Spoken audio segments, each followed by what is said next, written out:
हमारे साथ झारखंड बीजेपी के अध्यक्ष एवं पूर्व सीएम बाबूलाल मरांडी जी हैं। सर, जेएमएम में बड़ी टूट हो सकती है।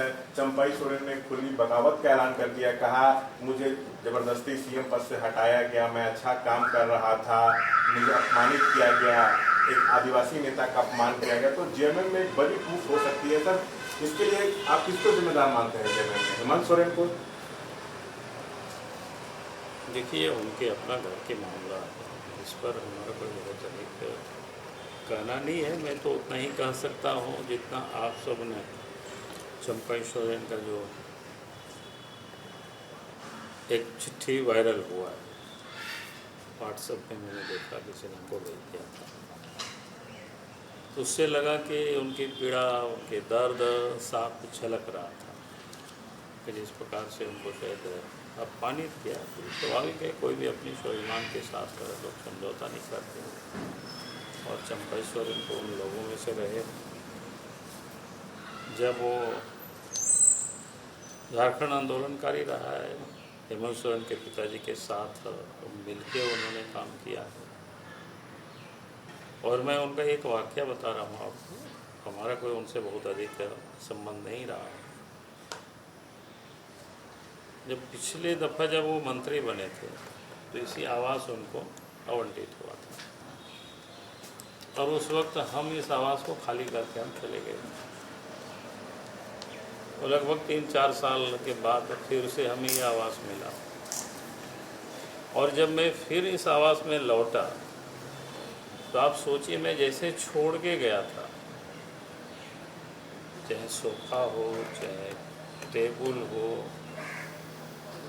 हमने देखा कि उसको कुछ भी उन्होंने छेड़छाड़ नहीं। सामान्यतया कोई भी व्यक्ति होते हैं, किसी नए घर में लोग जाते हैं, प्रवेश करते हैं, तो उसमें से कुछ ना कुछ लोग मॉडिफाई करते हैं, और जब मंत्री होते हैं तो सरकारी खर्चे से बहुत कुछ बना करके लोग एक्सपोर्ट कर देते हैं, सादगी से रहते हैं। तो मैं लोगों को कई दफ़ा मैंने कहा कि हमने कहा कि यार इस व्यक्ति ने, मेरा उनसे कोई बहुत संबंध नहीं रहा है, लेकिन इससे हमको बहुत इम्प्रेस किया कि जो व्यक्ति झारखंड सरकार में उस समय मंत्री बने और उनको ये आवास मिला, और उसमें भी 3-4 साल उस आवास में रहा, बल्कि उस आवास में हमारे साथ एक लड़का रहता था, हमारे रिलेशन की, जो पढ़ाई करते थे।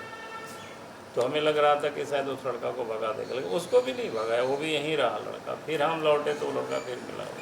सर, 5 से 6 विधायक कहा जा रहा है कि चंपाई के साथ हैं जेएमएम के, जो बीजेपी में जा सकते हैं। क्या बीजेपी के दरवाजे चंपाई के लिए खुले हुए हैं? सर, देखिए, पहली बात तो हमारी कोई बात ही नहीं हुई है, हम इस प्रकार के अखबारों में ही पढ़ रहे हैं, इसलिए जब कोई बातें नहीं हुई है तो उस पर कोई प्रतिक्रिया देना मैं नहीं समझता हूँ उचित। अच्छा सर, हेमंत सोरेन आप ही लोग पर आरोप लगा रहे हो, कह रहे हैं कि पैसे के दम पर बीजेपी मेरे पार्टी और मेरे परिवार को तोड़ रही है, तो जनता नकार देगी, आगे चुनाव है, सबक सिखा देगी। देखिए, आज के तारीख में पैसा तो जितना हेमंत सोरेन के पास है झारखंड में, तो किसी के पास पैसा नहीं। जितना उन्होंने बालू से कमाया है, कोयला से कमाया है, लोहा से कमाया है, ज़मीन से कमाया है, दलाली से कमाया है, ट्रांसफ़र पोस्टिंग में कमाया है, तो मैं समझता हूँ कि उनको अपने लोगों के ऊपर इस प्रकार की आरोप लगाना कि भाई ये लोग बिकाऊ हैं, इसका अर्थ तो यही होता है। भाई, हमने तो अभी आपको एक उदाहरण बताया। अगर व्यक्ति पैसे के लोभी होते या उनके जीवन में कुछ नए प्रकार की, तो मैंने एक घर के बारे में बताया, इसी आवास के बारे में मैंने बताया। एक आखिरी सवाल सर, अभी आगे चल के विधानसभा चुनाव भी होना है, कितने आप लोग तैयार हैं, और क्या लग रहा है कि ऐसे हालात बन रहे हैं कि हेमंत सोरेन सरकार गिर भी सकती है?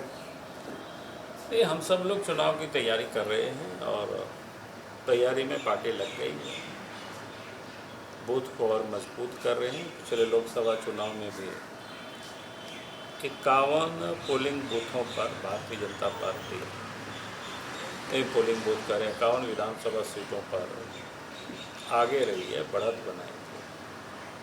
और बूथ के नाते भी कहेंगे, झारखंड में 29,000 बूथों में से पार्टी 17,000 से अधिक बूथों पर लीड की। हम सब लोग उस लीड को भी बरकरार रखेंगे, और जहां हम लोगों ने पिछले दफ़ा नहीं आगे बढ़े तो उसको भी हम लोग लीड करेंगे।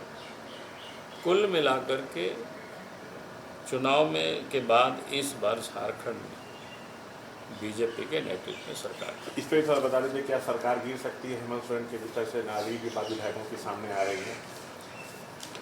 मैं कोई भविष्यवक्ता तो हूँ नहीं, मैं इस पर कोई भविष्यवाणी नहीं कर सकता। तो ये थे बाबूलाल मरांडी तमाम मसलों पर बातचीत करते हुए। कैमरा पर्सन विशाल राय के साथ शशांक कुमार, एबीपी न्यूज, रांची।